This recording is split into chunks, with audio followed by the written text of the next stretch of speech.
How about this for a prediction for you? Nick Sirianni is an upgrade over Doug Pederson.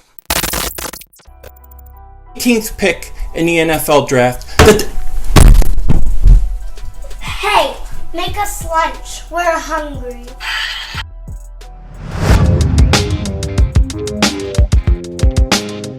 Dallas still stinks. You're right the way, King Dingbat here, and I hope everybody's having a great day. Hope you guys are doing well. Yes, you heard it right in the intro. Nick Sirianni will be an upgraded coach over Doug Pederson, no question about it. Now, before I get into it, there's something I have to say. Something on my mind, okay? I want to have some bets with some specific content creators this year. I got one with Bad Dog, or should I say NASA Dog, okay? He works for NASA, if you didn't know. Entertainer, I want a piece of him. Pizzle, I want my belt back, okay? Mark Holmes, I got something for you in a second. And then your son, Michael Anthony. Where's the fitness? We gotta wake him up from his slumber. 6-month slumber. I swear to you, I was watching Mark Holmes the other day.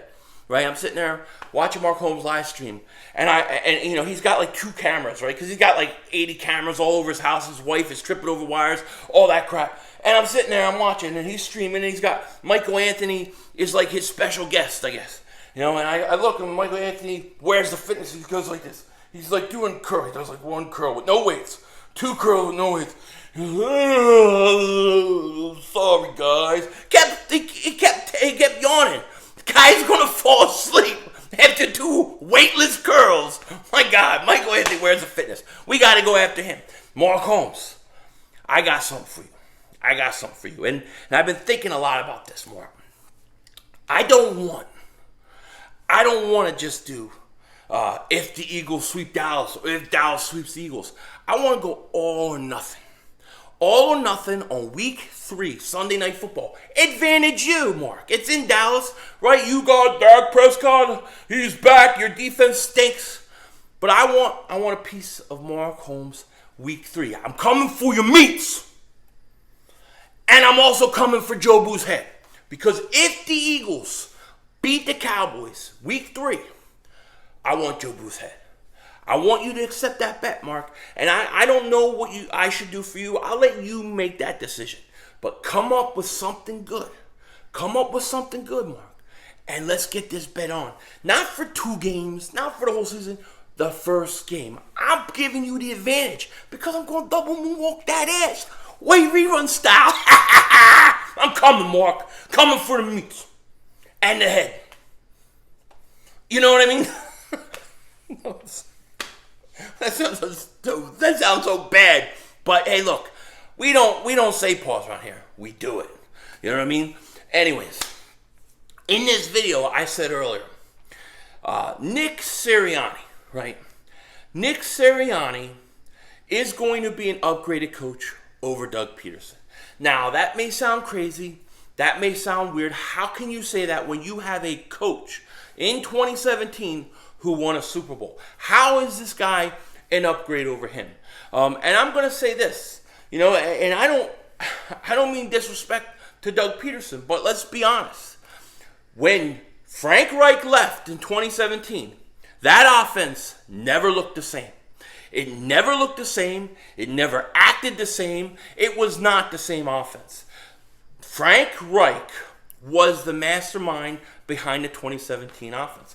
I really believe it. And then when you see Frank Reich go to the Indianapolis Colts, what do you see?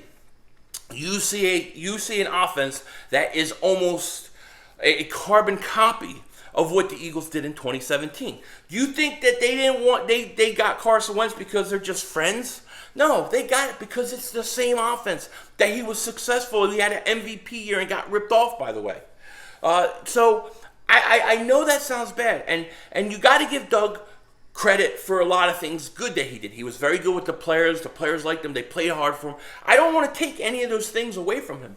But when it came to taking your talent, taking your players, taking your young guys, okay, and molding them and doing what they do best and using it on your offense on the field, he couldn't do it. He couldn't do it. I'm not a Howie Roseman fan. I've said this many times before. But Howie has a good point.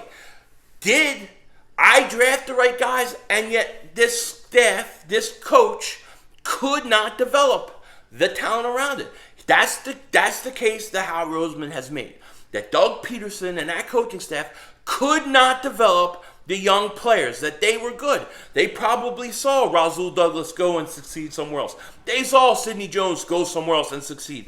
So there may be a point to it. Now, Howie has a lot to prove to me still, but there's something to it. When you look at Nick Sirianni, and you look at what him and the coaching staff that he built, what they're built upon, the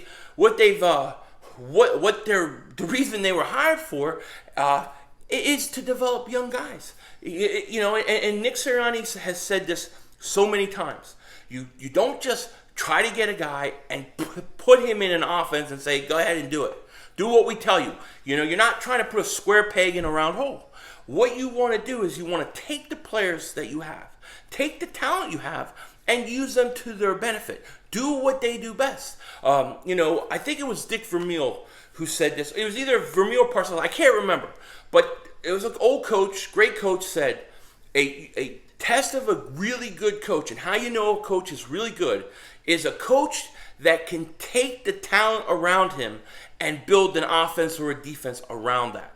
Not try to fit players into a certain offense or into a certain defense. Now, I'm sorry. That's what Doug Pederson did.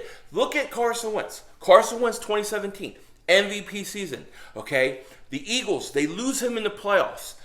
Frank Reich, along with Doug Pederson, take Nick Foles. They figure out what he does best. A lot of RPOs. They incorporate into the Eagles' offense in the playoffs. They win a Super Bowl. Now, here's the thing. Frank Reich leaves at the end of 2017. Doug Pederson, instead of saying, let's go back and do what Carson did best in 2017, he said, let's keep doing the RPOs. And he started making Carson have to fit an offense that didn't fit him. Okay, and this isn't about Carson Wentz. He's gone, whatever, who cares? But it's just an example. There's other players that I think are perfect examples of this, where you see guys like Rasul Douglas, Sidney Jones on the defensive side of the ball. They go somewhere else and they're successful. Doug Pederson was not very good at player development, and he was not good at taking an offense and making it fit what players do best.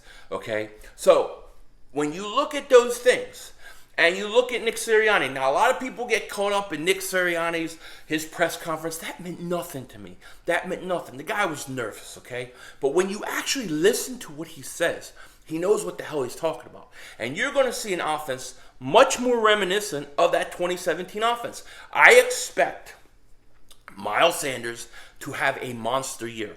A monster year. I think he's going to be a top 5 running back in the league this year. I really, really do. Because the Eagles are going to run the ball. That's why you got Kerryon Johnson. That's why you got Jordan Howard. Okay, that's why you got Professor Kenneth Gainwell. These guys are going to be very, very effective.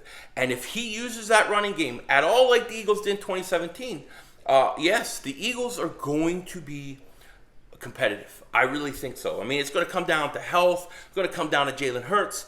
But I think that this coach can be better. And I say this and I bring up this whole Nick Sirianni thing because CBS Sports had ranked all the coaches. They had him ranked 27th. 27th. And I'm not even going to say that he shouldn't be ranked that low because he hasn't played one game yet. He hasn't coached one game yet, rather. So I'm not even hating on where they ranked him. You know, he's got to go out. He's got to earn it, fine. But I'm telling you, if you listen to this guy, to everything that I've seen Nick Sirianni, I think he's the real deal. I think he's the real deal. I think he's going to be a good coach. Only time will tell. Now, the Philly media, they kill him. They make him sound like he doesn't know what he's doing. He's young. He's an idiot. He's just a yes man. And maybe there are some truths about him. You know, he's not going to be a guy that fights Howie Roseman and things like that. I'm sure there's some truth to it, but that doesn't mean the guy's a bad coach. Doesn't mean he doesn't know what the hell he's doing. I cannot wait to see him coach this team because I think the offense is going to look a lot different. I think guys like Miles Sanders are going to have big years. I think Quez Watkins is a guy you have to watch out for because I think he's going to have a very big year. Quez Watkins to me, okay, because you got Devontae Smith who's going to be on one side. Rager's kind of going to be in the slot, moved around all over. I think they're all going to be kind of interchangeable. I don't think it's going to be one guy's always in one spot. But who's the third wide receiver on this team? You're going to have Fulgham, right? He's going to be going after it. Hightower. Forget the Umbrella Man. He stinks, right? Umbrella Man stinks. But I think the guy you got to watch out for, and I've been saying this all season, my sleeper pick for the Eagles player to do really good this year is Quez Watkins. Quez Watkins, what I saw from him in the few opportunities we got to see last year, he's very impressive. I think with a season where he gets a real opportunity with a coach who develops young talent, I think he could be very, very, very good. So we'll see. But I think Nick Sirianni, I think there's a lot of reasons to be excited about him. My two top things that I'm very excited about this all season is Nick Sirianni and Devontae Smith. Those are the things. What the hell? It's like a ghost went by. What the hell? That was weird. But anyways, we got paranormal shit going on around here. Who the hell knows? But I'm excited about Nick Sirianni. I think he's going to end up being a better coach than Doug Pederson in the end. Only time will tell. With that said, take care. Talk to you later. Of course, don't be a dingbat.